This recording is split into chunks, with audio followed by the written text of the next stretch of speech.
Okay, so do you remember that disastrous meeting that President Trump had with Vladimir Zelensky on, I think it was February the 28th, 2025, so it's been well over a year now. That's gone fast. Well, I was watching it on Sky News, and the journalists were kind of like, who were covering it, were kind of like in shock.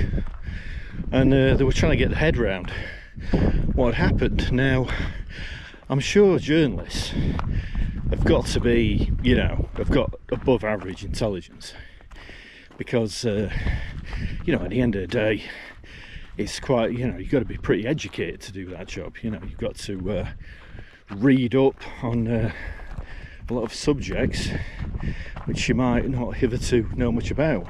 So they all seem like, reasonably intelligent people. So I'm assuming they must have formed their own theories on where the background to that lay. But I'll tell you what I think.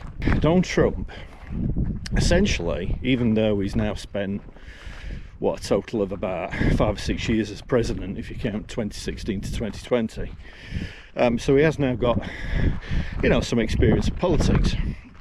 But he was in his 70s when he took control of the presidency. So by that point, he spent his entire life as a businessman. He's used to that. I mean, he's from a lineage of his dad was his grandfather, or possibly his great-grandfather, I can't quite remember, was invested, when he came to America, invested in real estate. So he was entrepreneurial, and then he set up this big business which grew exponentially, and then Trump was born into this wealth.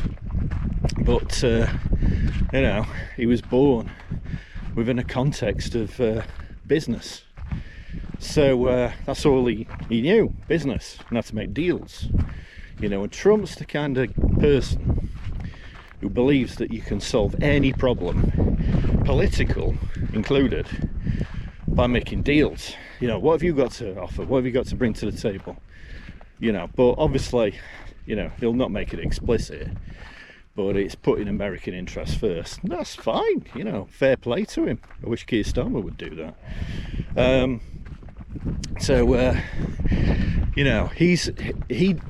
He's coming at this whole Ukraine war thing, and he's completely ignorant, but he didn't want to show it.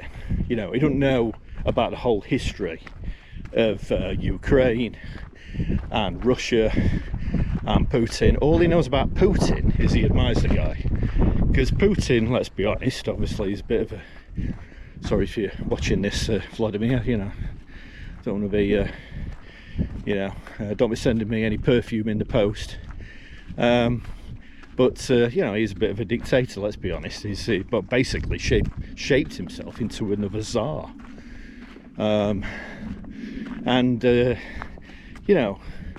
Trump went into his first presidency, and he's probably second, admiring what Putin had achieved, who essentially had the kind of experience that he didn't have, a kind of lifetime in politics, because he started working for the KGB.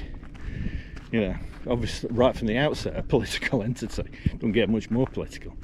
So he admires Putin, and he thinks that using his charm and his skills at being a businessman and making deals, then he can work his magic. And because he's got such a massive ego, and he's a narcissist, he wants all the glory. He wants to be the man who can solve any war with his ingenuity and his brinkmanship, and his ability to bring both sides to the table and all that. But he doesn't know anything about the history of the war.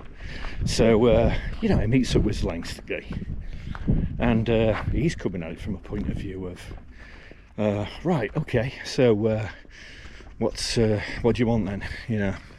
Tell me what you want, and then I'll put it to Putin, and he can tell me what he wants, and then we can make some kind of deal, some kind of compromise, and then I can end this war, and then I get all the glory. That's good, isn't it?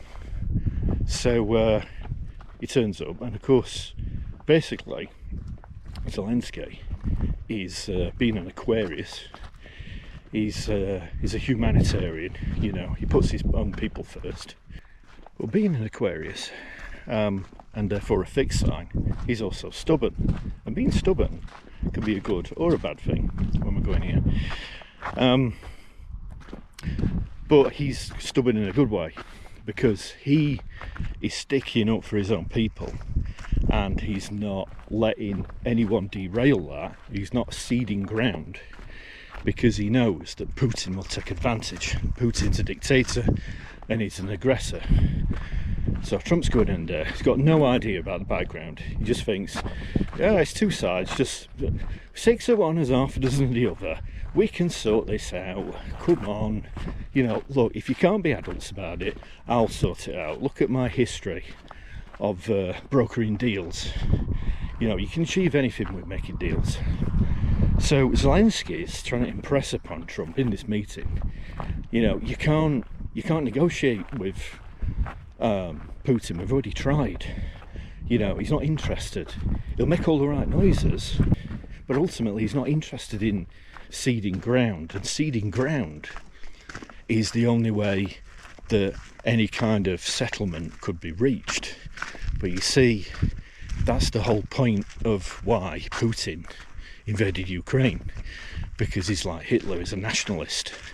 So he wants to gain ground. He wants to, just like Hitler, when Germany had to cede ground to the Allied forces after World War One, and Hitler was spitting feathers about that, and then tried to re-expand the Lebensraum in World War Two. Putin's exactly the same. The Soviet Union breaks up. You've got all these independent countries that were created as a result of the breakup of the Soviet Union, and he hates that. He wants to return to the old Soviet Union, with him as essentially Tsar of Russia. He's not ceding any ground, and that's what this whole war's about. Him wanting to reoccupy Ukraine, in the same way that Hitler did with Poland in World War II,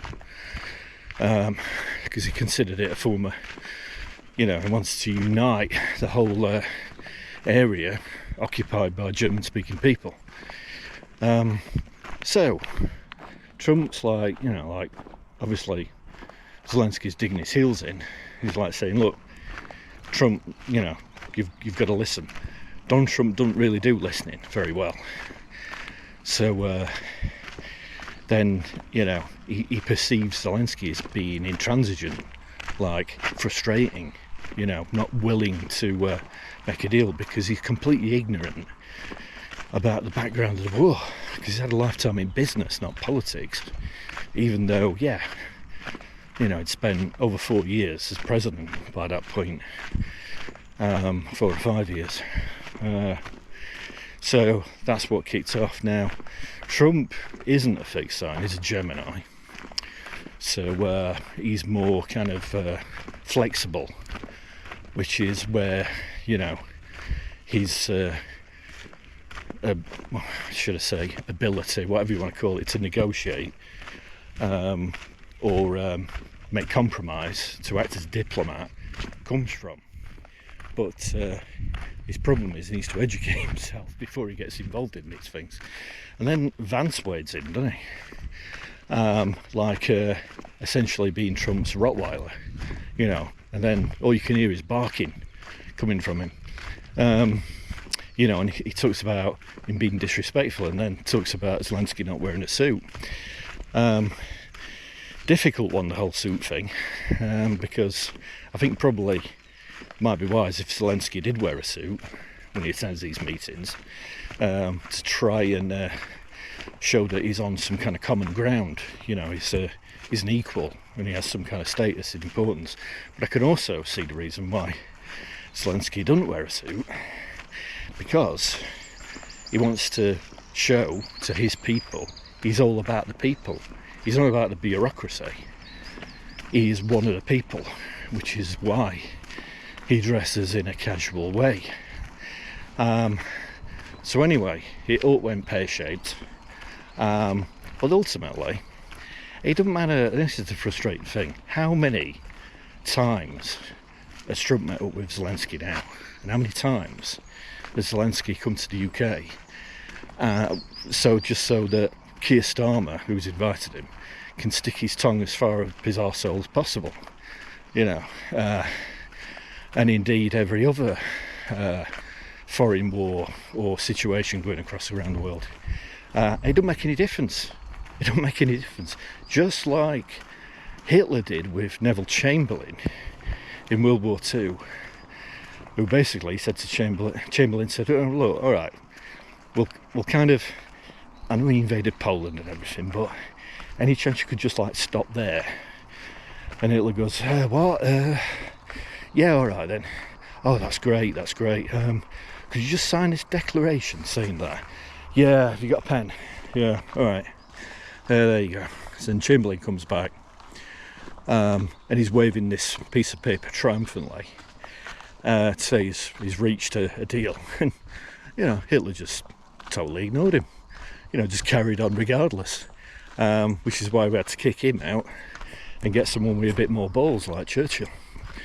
So it's exactly the same with Putin. It's history. Somebody said it recently. History doesn't repeat itself, but it rhymes. So I can't remember who that quote is attributable to, but it's the same thing happening all over again.